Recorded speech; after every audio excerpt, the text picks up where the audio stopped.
Hollywood is the throbbing, beating heart of commercial entertainment. But, yo, South Central is the soul, baby. This kind of scene, it has deep roots in South Central. Horace Tapscott started the Pan-African People's Orchestra in 1961 to fill a void of arts in the Black community. The ARC has had many different iterations.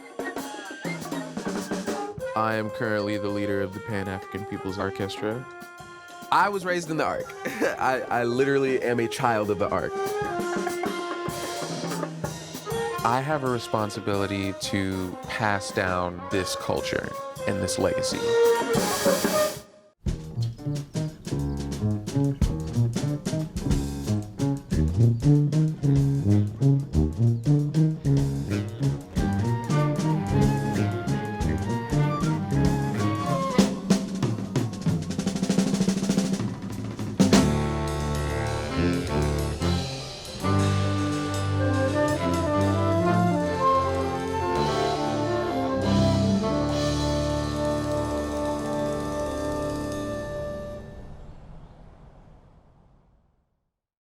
This program was made possible in part by a grant from Anne Ray Foundation, a Margaret A. Cargill philanthropy, the City of Los Angeles Department of Cultural Affairs, the Los Angeles County Department of Arts and Culture, an award from the National Endowment for the Arts on the web at arts.gov, and the California Arts Council.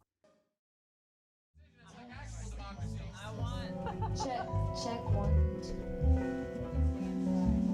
2. Test.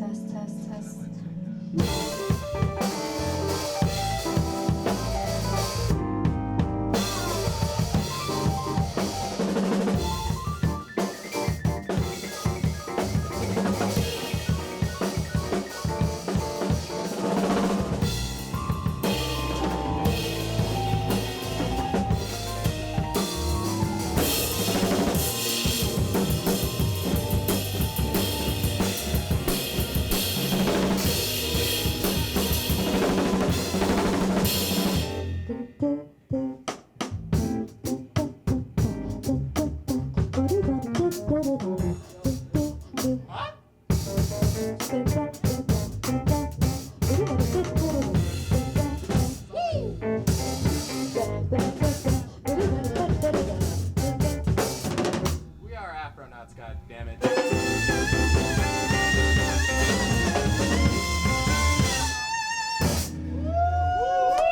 Thank you. We are the Afronauts. Jamel Dean, Michaela Session, and I'm Sharda. The sound of Los Angeles, or this West Coast, kind of like South Central tinge, has always been not unkept, but untamed. It's wild. It's got a angle to it. You can't just tune out and bob your head, man. There's something going on there. It's not easy listening. Hollywood is the throbbing, beating heart of commercial entertainment for the world. But yo, South Central is the soul, baby. Like, we're the blues. That's where the love is. That's where the pain is. That's where the fear is and the courage is. Like, that's what you're hearing when you hear people from here make music. Kendrick Lamar, Kamasi Washington, Terrence Martin, Charles Mingus, Eric Dolphy. Like, it's the kind of thing where there's always been the combat to corporate usings of music. This message has always been here. There are really deep roots in South Central Los Angeles, Leimert Park. Generations on generations of musicians. I am part of the scene that directly makes lit underground music for people who seek it. It's never been easier to find it.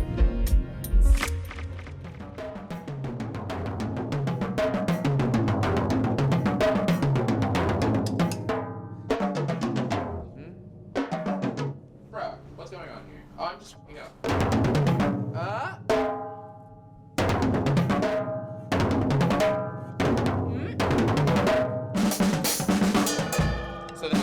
So that part is in 7 because it's like 1, 2, 3, 4, 5, 6, 7. 1, 2, 3, 5, 6, 7. I started playing drums when I was 1 year old. That part is in 7, and then the other part is in 10, which is...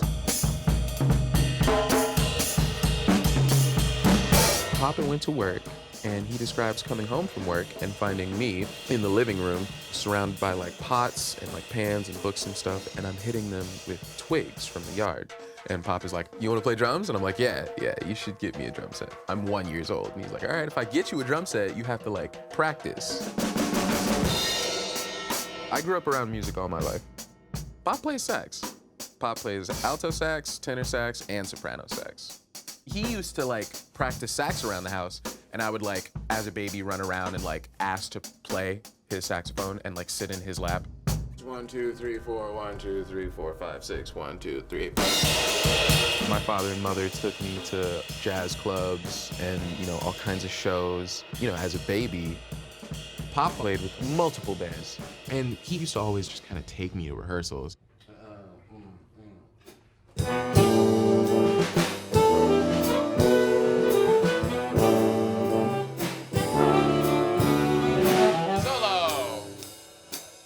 You can immediately go into walking and solo.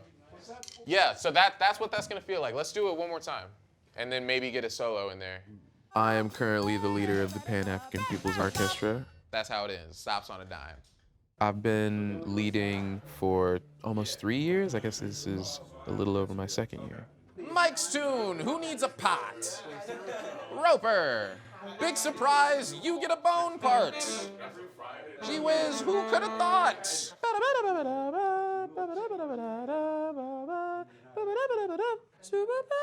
You're gonna play this in however register you can, because this is a freaking alto part. Horace Tapscott started the Pan-African People's Orchestra in 1961 to fill a void of arts in the Black community. The ARC has had many different iterations. A lot of members coming in, leaving, and then returning. Roberto Miranda, William Roper, Fundi, and my father have been in the ARC for decades. And then there's always completely new blood. Like every show we've done in the past 2 years has been someone's first show. You're counting 3, and then 6 happens. The question is, do you have the answer, or do you have... No, see, that's where... So this is where the 6/8 part is. So here's the pickup right here. Boo boo dee dee da. That's the answer. 1, 2, 1, 2.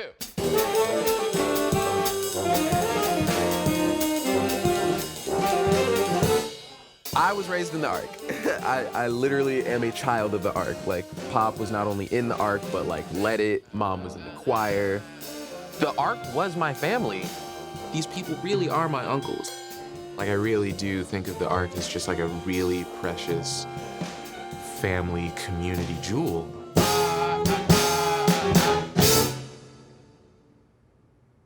Just open them up. Many of them are labeled. I would assume you're interested in the Horace Tapscott, correct? Yeah, or anything of yours, any band you're in that you remember fondly. But yeah, definitely stuff with Tap. Okay. Through the years, I just collected them. Some of them are things that I recorded at a rehearsal, people recording stuff at a gig and giving them to me, things like that. Been a long time since I listened to my cassettes. Well, this one is Horace Tapscott, Voices from the Bottom, the creator's musician, Little Africa. Songs for the Unsung. I don't know where this was recorded. Is it your Handmade. handwriting? That's my handwriting, yeah. Hello. This says Horace Speaks or Horace Talks. That may be Horace an Speaks, interview Horace that I did with Horace, because I did, when I was doing my master's degree, I did several interviews with Horace. I asked him questions about the history of music in Los Angeles. Let me see it. Let's do these two. Why don't you put these two over there? That's the John Carter and the Horace Tapscott. Okay. All right. December 7th, two good friends sitting around on a Saturday afternoon talking about the music. Many times it can be and has been interpreted as an artistic movement. It's actually a people movement. During the 60s, I was forming a group of musicians in the community to preserve this music that's been used all over the world called jazz. and we would utilize music written by African-American composers, dead, alive, known, and unknown. This can totally be cleaned up because there's a lot of space. Get the tape noise out of it. The function of my orchestra was to be a vehicle that brought this music to the black audiences and to allow people to become aware of the music that is being created in their likeness. We take it to churches and schools. That was the biggest idea, to have youngsters used to hearing live musicians. With that knowledge of preserving the black arts out of the black community, because it's been taken away now. My first experience with Horace was going down to see him play Sunday afternoons, South Central, at that church that they would do a regular thing at.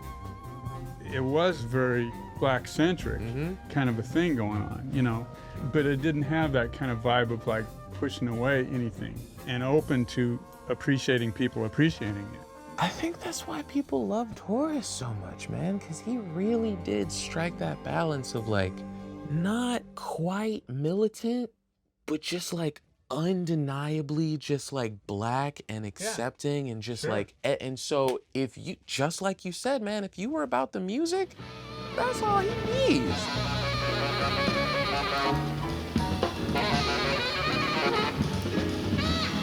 Men and women who were part of the Pan-African People's Orchestra. There was something real special about all these new types of players that they had coming out. All of the musicians that were in the city at that time, that were looked upon as it was funny playing guys. Those guys that don't play all the changes, play different kinds of changes, different approaches. To me, one of the cool things about the earlier jazz players is that there was no jazz education. It was high stakes education. Right? There was something about like the fact that you were going against the grain and figuring out something by yourself. There's something that makes that more original. The way jazz actually happened was in nightclubs, cats showing up to play music, what was written, and then hanging out after and playing what wasn't written. And that there's a history of that since like the 20s or 30s or something. That's what we're dealing with here. Horace hit right on that. He hit that sweet Because spot, man. He was talking about like cats that are trying to do something a little different. And that's what happened when we institutionalized jazz and got it, you know, people wanted to learn it instead of live it. That's when we got so-called jazz.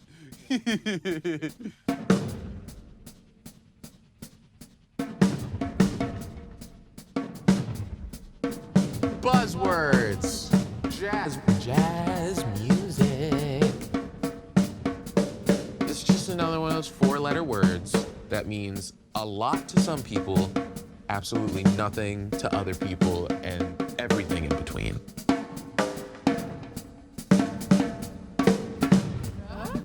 Like some legendary, and here come the air quotes again, jazz musicians hate that word because it doesn't describe what they were doing.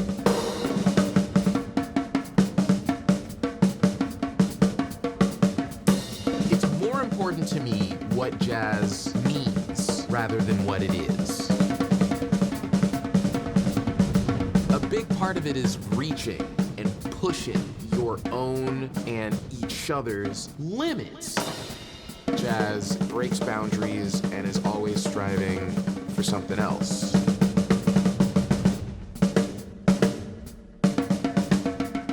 It lives and it breathes, so it's to describe it as one thing is hard to do.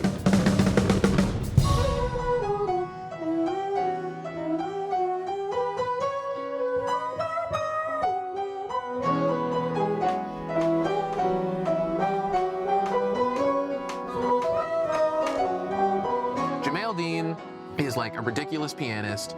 I remember him when I was like 15 and he was like 13. We were both in the LAUSD All City Jazz Band. That was like a jazz band made of the best like jazz kids from all the different schools. And he was just like a beast when he was like 13. Wait, try that one more time. Okay, I messed up. One more time. So like the Afronauts is his band, but like the Afronauts was the first jazz band I was in of just homies, just the homies. 3, 4, 5, 6, 1. No, it's okay. Because I'm counting, for that to work out, it would have to be His music is trippy because of the way he thinks about rhythm. See, that's the thing. You put it in 11/4, but really, you wrote it in like 11/8. It's really heavy. It takes a while to get into and learn. This is what it's doing, but you're like 1, 2, 3, 4, 5, 6, 7, 8, 9, 10, 11, and I'm like, fuck. To me, a big part of jazz is pushing the boundaries of your abilities. That's why I love Jamail, man, because like there are no boundaries with him. So Lawrence, could you play 7 dotted quarter notes in E, and then on the 8th one just go da, and then back to 1. You know what I mean? So like 1, 2, 3, 4, 5, 6, 7, 8. 1, 2, 3, 4, 5, 6, 7.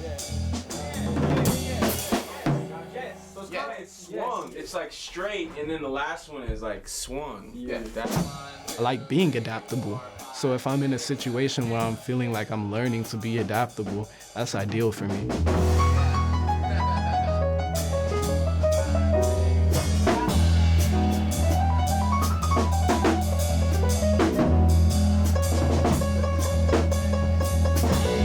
Both me and Jamail are products of the ARC. Donald Dean was his grandfather. He was one of the first cats in the Pan-African People's Orchestra, like all the way back in the 60s. I just remember him as that other kid in the band, like who would do shows occasionally. But at some point, we both found our own identities born from that, but existing outside of that.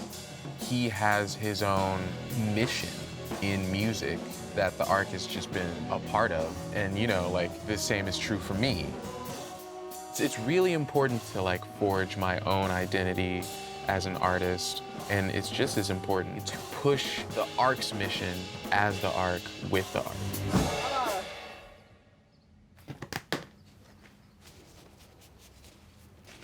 Man, we have a lot of stuff to rehearse. Bass, tenors, piano. I started going through all this music today because we have gigs soon, and I never like to do the same set 2 shows in a row, or even like really any of the same songs. But yeah, there's New Year's Eve, which ain't all the way for sure yet. We were approached to play New Year's Eve at Grand Park, which is like a really big gig. If we get this gig, man, it'll be the biggest ARC show there's been in a long time, at least since I've been in the ARC. When I put a set list together for a show, like there's a lot of things I consider, but at the end of the day, it really does come down to like what I really want to play, or what I think the band will have a lot of fun playing. Pop was the one who suggested we should do Umatu, and I really like that song. My dad, Michael Session, wrote this song. From what I understand, it is one of his old girlfriend's names spelled backwards. Don't quote me. This is only like 2 parts for Umatu. Look how much of a joke this is. Like you can like barely read it because it looks like it has stuff on the back, but it doesn't. So I'm gonna need Pop to give me some more parts on this. You better have them in Lancaster, but I bet you he doesn't. And if he doesn't have them, he's gonna have to write them. I mean, we have to preserve it because we're the ones that care about it the most. Cats like me and Jamail Dean. This band is a part of our identity. It really isn't just like a job. It really isn't just like a hobby. Like it's a passion. I feel like a certain responsibility to all these people that invested so much time and energy into me. I owe so much to this family. I owe so much to these songs.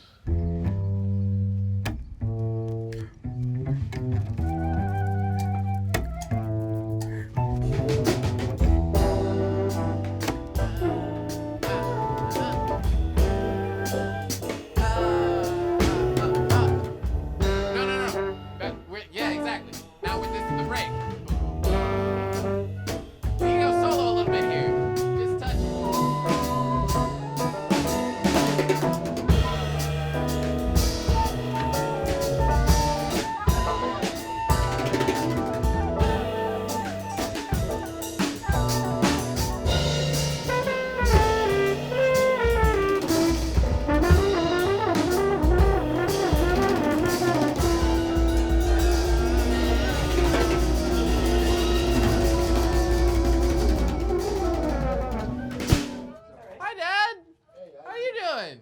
How was your day today? Hey, bud, you missed your own song? That's cool. How's it sounding? I didn't hear no trumpet. I didn't hear the line on Chris the flutes. is on his way, So probably. we got to do it again. Let's hope. I just want, yeah, we'll do it again, right?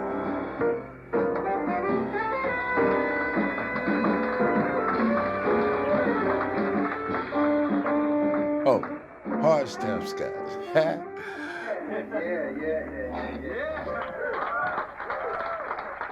There were stages of our relationship. First, I was an admirer, of course, going to see him play. Once I got hip to the Pan-African peoples performing in my neighborhood, so I was like, what? A free concert near the hood? So me and my friends went. As I was in the band, he became a mentor, and then started playing with him as his right-hand man, saxophone player. He became a best friend. It's an honor for me this afternoon to be able to introduce the legendary Horace Tapscott, Michael Session, the session master, and Eric Parent on saxophone. And one day, Horace came to my room, came up the stairs and said, hey, Buckwheat, I had a talk with the spirits last night, and the direction of the ark depends on you. You had. Now tell me something about your relationship with Horace Tapscott. How can I word this? It's just been a total honor to be here today, to give props to a man that was more of a father to me than we just gonna keep on playing, right? We're gonna play real hard, right? Huh? We're gonna play hard? Yeah. The day passed. I ended up in front of the band and had stayed in front of the band for the next 20 years.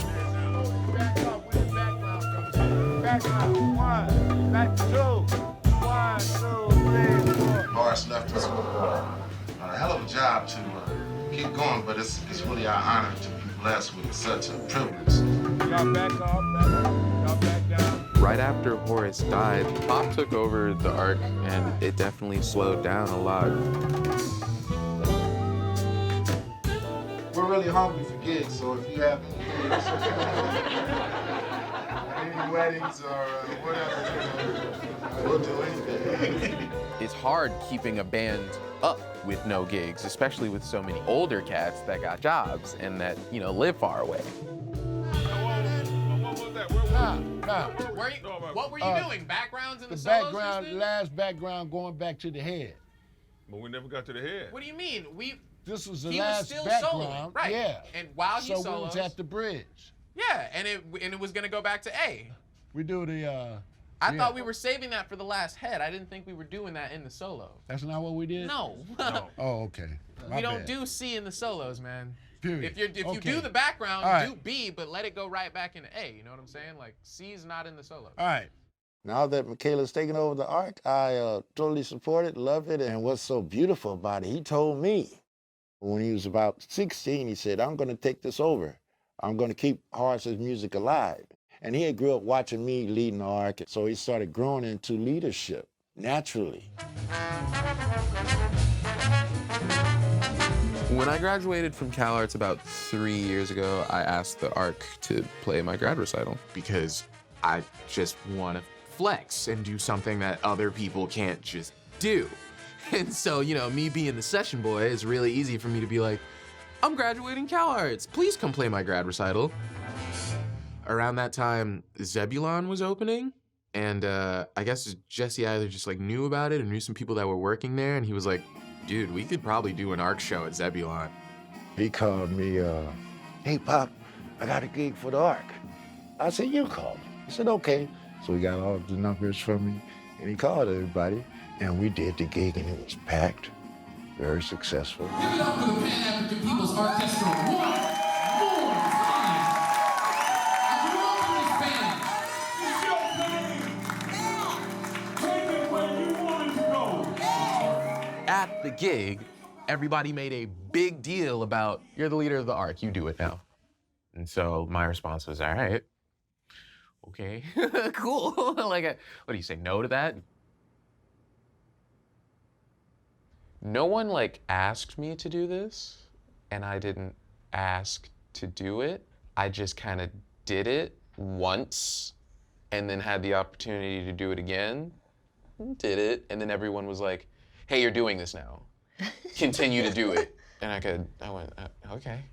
When Michaela called and said he wanted to come by and talk about the ARC, I was pleased that the ARC was continuing because it had pretty much started to die off. Everyone was older and passing on. And it's nice to have somebody young who's been raised around it and who understands the purpose of it and the importance of it to kind of carry the torch. You know, he's got to do it his way, but as long as it's done tastefully, we're okay. Yeah. Just want the music to be played. That's what's important. It's incredibly humbling and like an insane title to have, but it's still a completely surreal experience to be called the director or leader of the Pan-African People's Orchestra. Like that means a lot to me, but that has a 60-year history attached to it with literal jazz legends walking and not walking. Kamasi Washington was in the ARC when I joined the ARC. So it's, you know, again, like it's an honor to do it, but like I want to do it as hard as possible, completely up to, I put the most pressure on myself.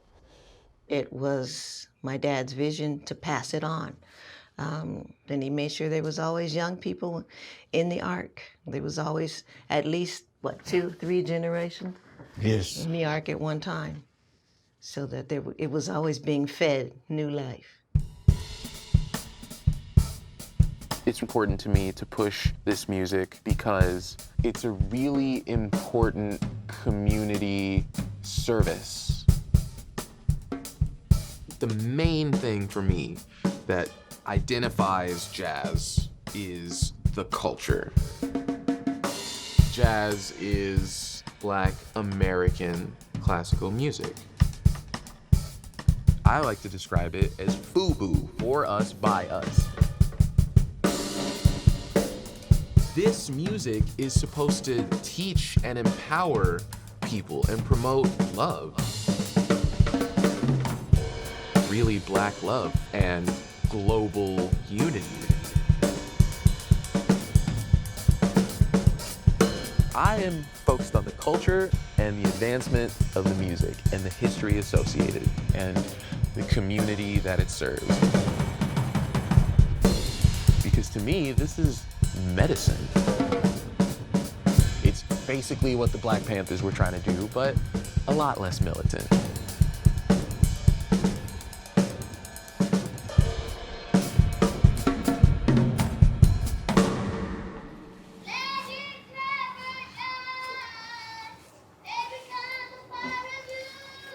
There's a pretty voice out there. Somebody's not shy either. Well, those kids are anything but shy. I remember when they first moved there, they was playing Doorbell Ditch. Remember that day the doorbell kept ringing? They still do you like that? I mean, if it's not that, it's other stuff, You know dude. what? It's payback, because we used to do that as kids, too. We used to go at about this time. We go search out whose doorbell we go ring and run. We've done You friends ever way play worse that? stuff than Doorbell Ditch. It's good to have kids. I like that noise.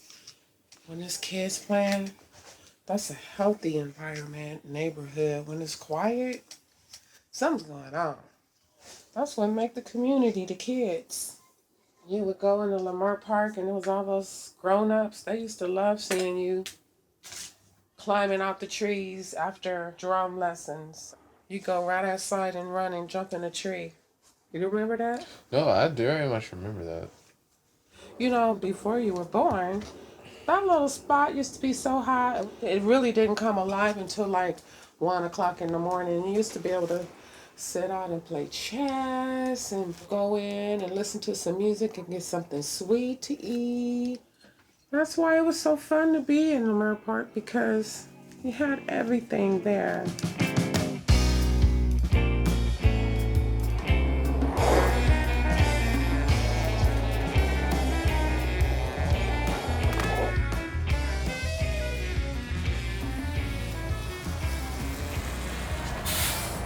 Leimert Park, that's definitely my hometown.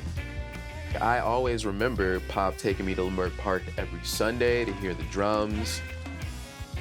He took me to drum classes on Mondays. I was 3 when he started doing that. That's the beauty of Leimert. It's a friendly environment, and people have known the same people that have been around here for years. And you really feel that sense of community in the village. I love World Stage, it's home to me. I used to go there every Saturday morning in high school, where I met musicians I still know and play with. If the World Stage wasn't there, Michaela would have never gone to those music lessons every Monday. Their pot was, whatever you can put in the pot, bring your student. What's your name? How you doing? I'm Billy. Billy Higgins gave drum lessons there every Monday for free. Like, they were completely donation-based. He spent every Monday evening to sometimes like late night when there was a lot of kids there, to babies and to teenagers alike.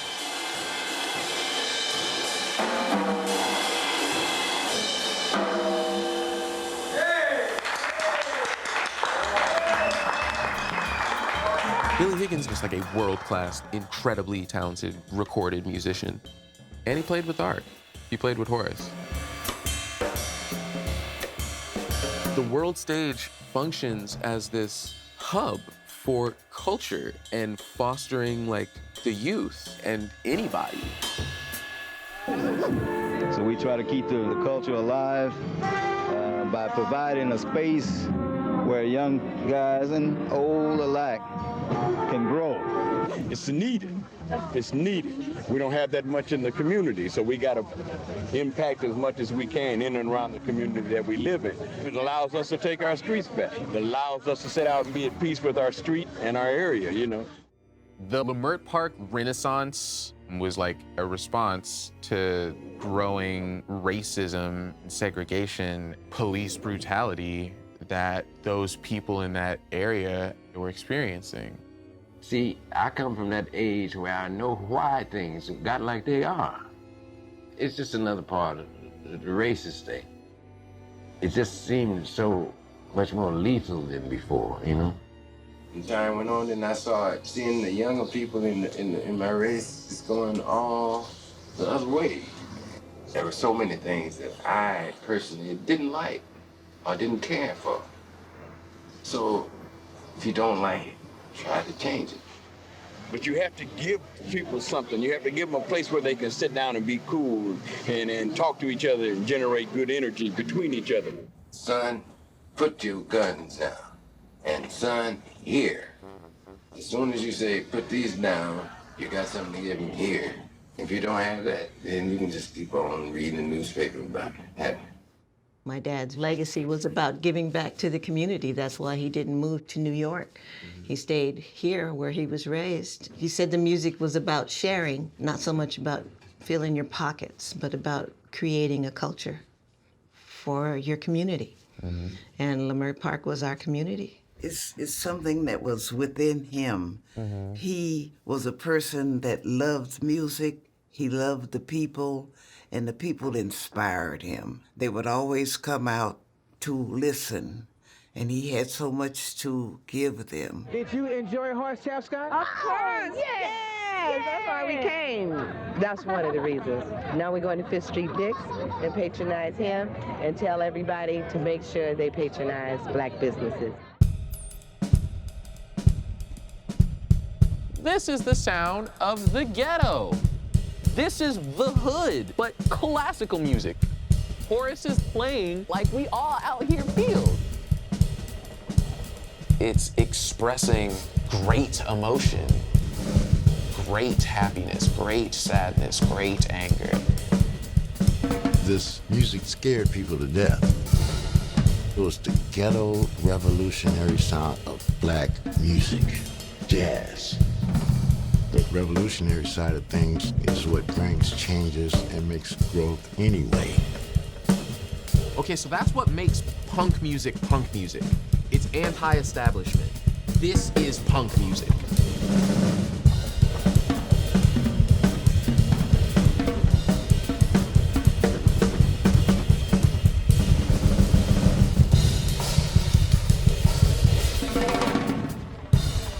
Music is just representing the culture. It's our life, represented in these song titles and song lyrics.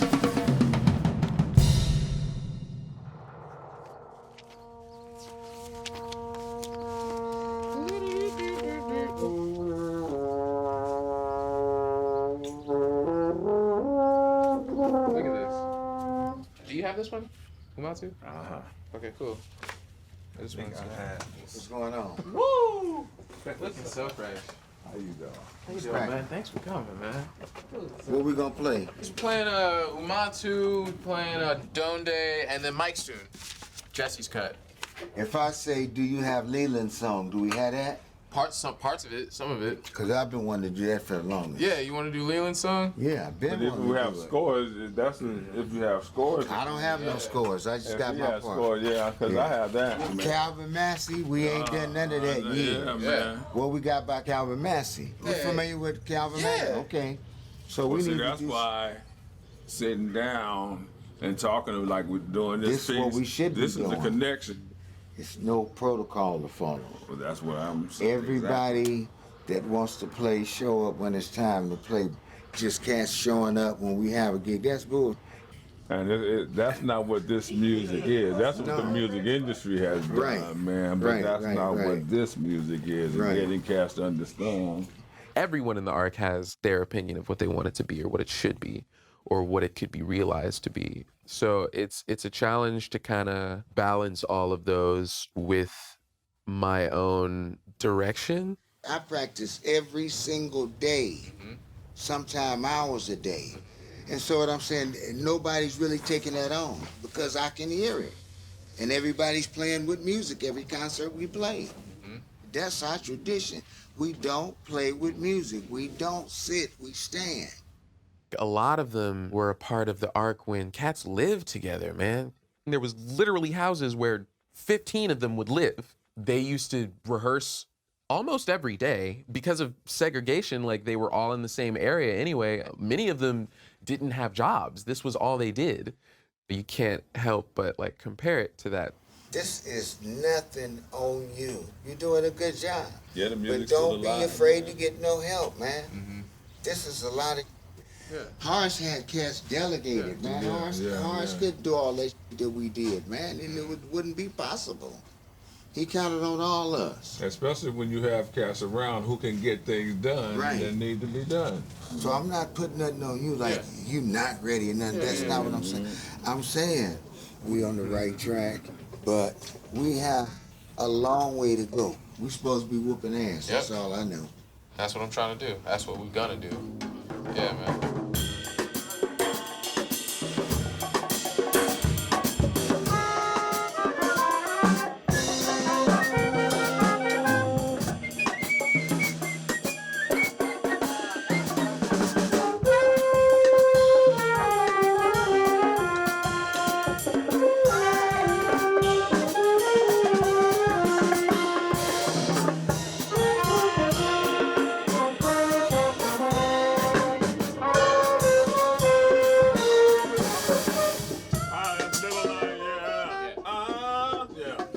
That little hit at the end.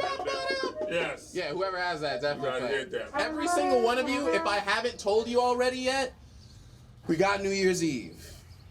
That's a big gig. We're playing grand performances at Grand Park on New Year's Eve. Oh, fuck. We're headlining too. And getting paid.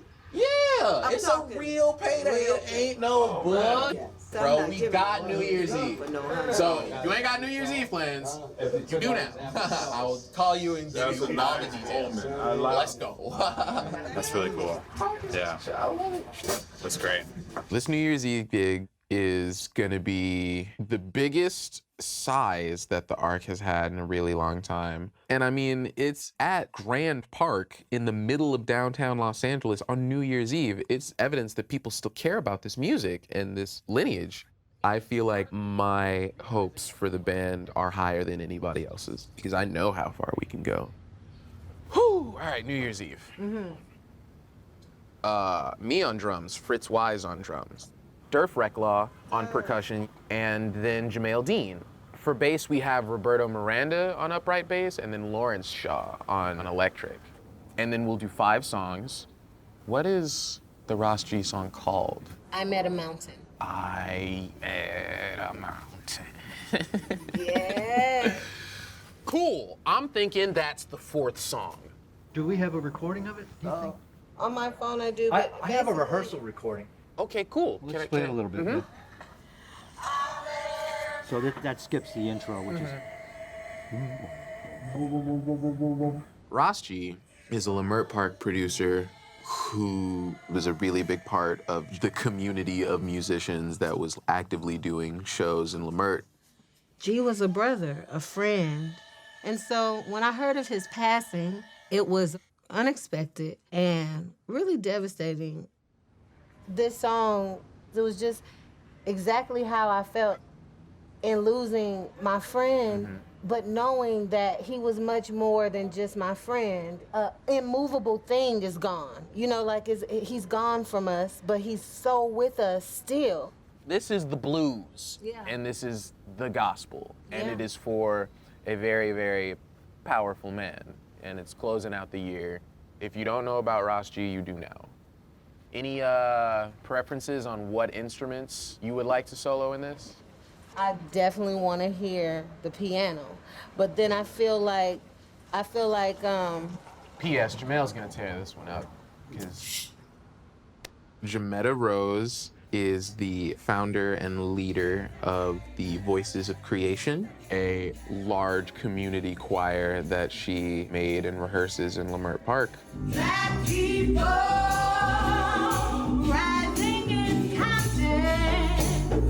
Jametta is one of the many artists living in the neighborhood who shares a lot of the same mission that I do in music. There's Zero, Bus Driver, Def Sound. I have so much to learn from them, just from making music together with them, from being in their bands and doing live shows. The streets where they grew us sad mirror scenes from Miramax. We wasn't banging gas. I love collaborating with this generation that's slightly older than me that I really, really respect. Couldn't be sensitive. This my antithesis. Picture this living conditions. This is photosynthesis. Memory photogenic fits. 12th Ave Jefferson, that was my innocence. That's the beginning of this was my genesis. Surrounded by Dorsey and Crenshaw. Wrote when my pen saw, wrote where we came from, can't take my skin off. I want to push my abilities as a drummer, as a musician and an artist, and like expand from there. This is what I'm born with, birth with a birthright, reverse the first life. Now this ain't my first life, this feeling is good like. This space, this physical space in my garage just gives me the opportunity to make a community. Feeling good, like. What I'm doing now is exactly what Horace did in the 60s. The first Ark was in his garage. They were just rehearsals. There wasn't even a gig. And that's what it is, dude. Anybody that comes back there, it encourages creative energy. We just keep at that. That's what the Ark was. This probably isn't gonna make the album, but it's gonna be a single. I'm down with tries. I'm a go I'm one with time. Dude, I don't know if I told you, but like I love hip hop, so like I write bars too. Yeah. My process is freaking agonizing, dude. I take Agonizing. weeks to finish That's good. anything. That's take good. months. Yeah. So many times I thought I had nothing left to say. Crazy. I feel so drained. And then I walked in and I heard what they was doing. I was like, what y'all got up here? What y'all doing? Go. Yeah, and I was man. like, sometimes it's just the environment of the room.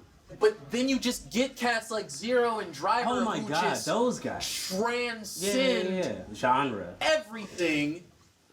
Like- and it's like, who are you, dude? It's like, I don't know, man. They're jazz. That's what it's they are. absolutely They're jazz musicians. Yeah, like yeah, that's it. Yeah, man. Yeah. Took me to my mid-30s to get what doesn't water. What about the hip hop artists and the rap artists? What direction are they going musically? Are they exploring jazz? Are they working with jazz musicians? That's the best part about it. Say out of 10 hip hoppers, 7.5 of them are now interested in the rest of the culture. Saying, well, this just didn't start from nowhere. This hip hop, it had to begin somewhere. So they begin doing research on themselves, on the music, and especially in the so-called jazz music. You know, they're really a part of that.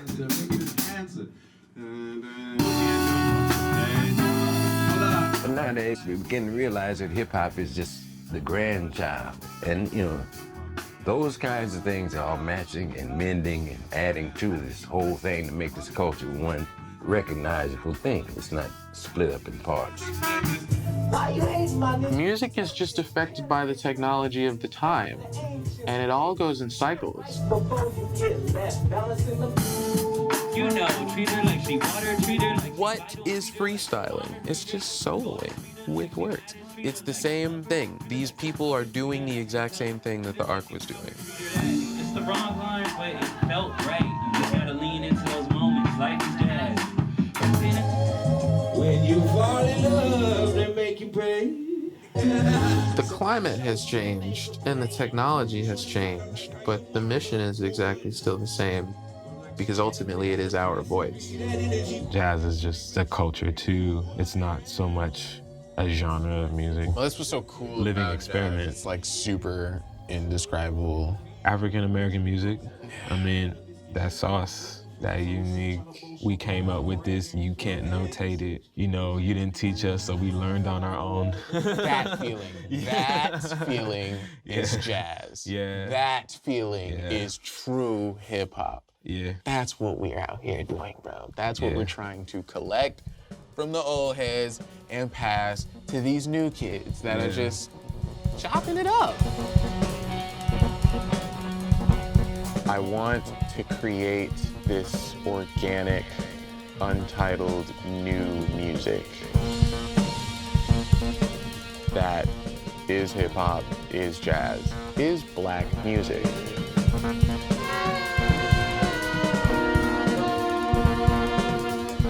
Jazz is classical music that is still moving forward.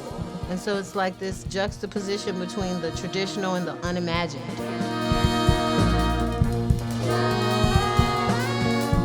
I want to push boundaries with this music. Like, I want to express what it feels like to live right now in this area with these people in music.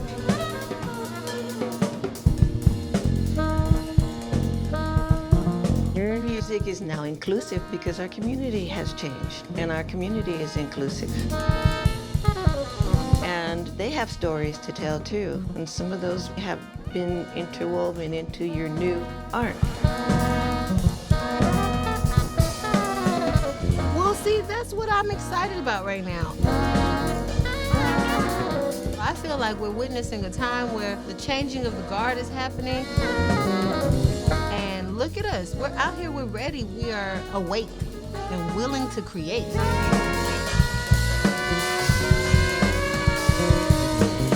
To create new ways, new sounds, new thoughts, new faith. And that's a dangerous, dangerous foe to have. Someone who is awake and willing to create.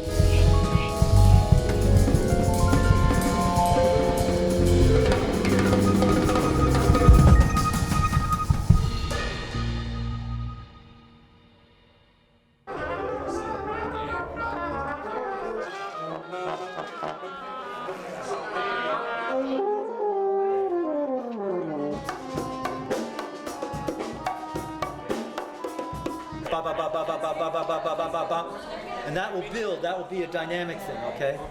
E minor 7. With an F in the bass? No, just with E, and then it goes back to F. Oh, okay.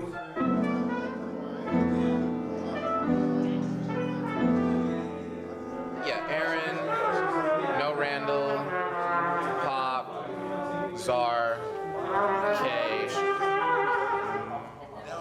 Yo, Phil. Would you talk to Randall at all? I'm keeping it light, man, because if I stress out, like, the whole shit falls apart. Energy is important. You can't propagate nervous energy. You have to stay cool even when it's hot. Did everybody get this email that I sent? Because I tried to make sure that everybody got it. If you didn't get it, I know Kay, you probably didn't. I didn't have your email lying around. But the email has, like, parking maps and just, like, time information and all of that. So if you ain't got it, hit me. Hey, what's up, everybody? I'm so happy to be playing with y'all. How you feeling? My name's Jametta. I'm honored to have you all play my song that I've written, and like, It's just beyond my wildest dreams. I wrote the song as a tribute to G. He's my friend, and that's my feelings that came out. And to have you all bring to life the whole music is just an honor. Let's get it.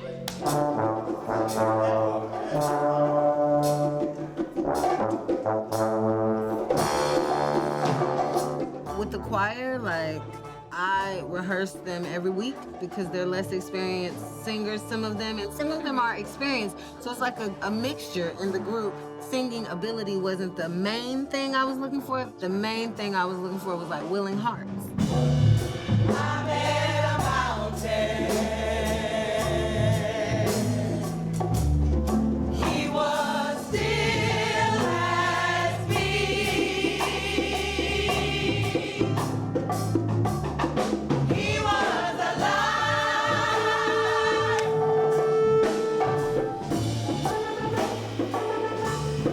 He was a friend to me. That's one of my favorite parts about the orchestra. Like, it's about like young and old, veteran and novice, men and women. And then we all come together for this one very unique sound. The novices rise to the occasion. The old heads are very inspired by the new heads.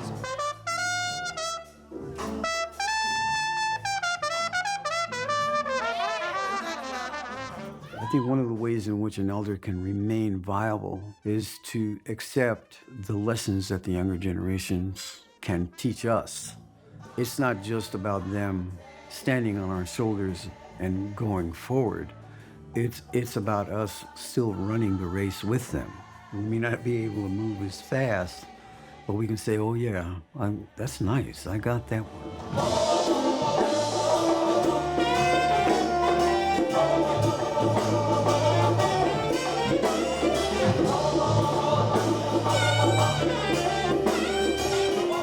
When you saw the Ark, you saw men and women, young, old, intermediate to super advanced musicians playing on the same spiritual level. To see everybody play on that same level, so free and open but pure, was incredible to me.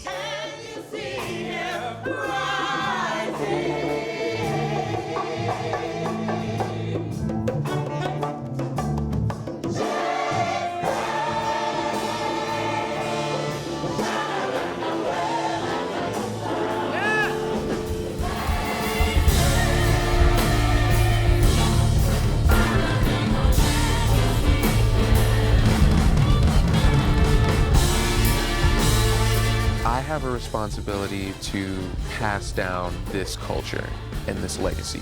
I can do that with the Ark, just as Horace did.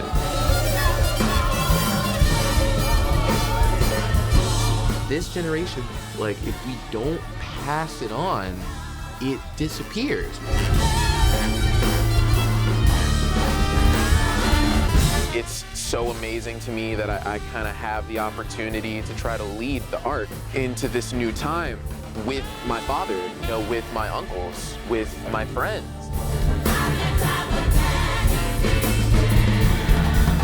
So I do all of this for them, for us, to represent no matter where we are.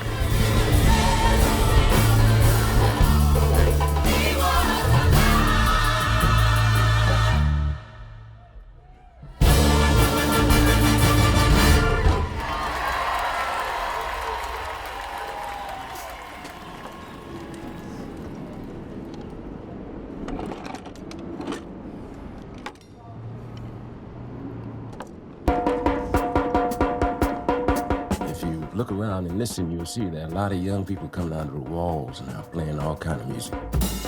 Especially here in Los Angeles. You go away, they ask about Los Angeles, they've been hearing about the burst of music that's been there. However, the music has been here, and the younger musicians today are taking advantage of the fact that they had an orchestra here, they had something to refer to. Tried to educate them and let them know that the racism is always there, but you know, there are ways that you can break through the arts. You get to people's minds and souls with the music and the art. And I'm pretty happy that they have so much legacy here. It's still going.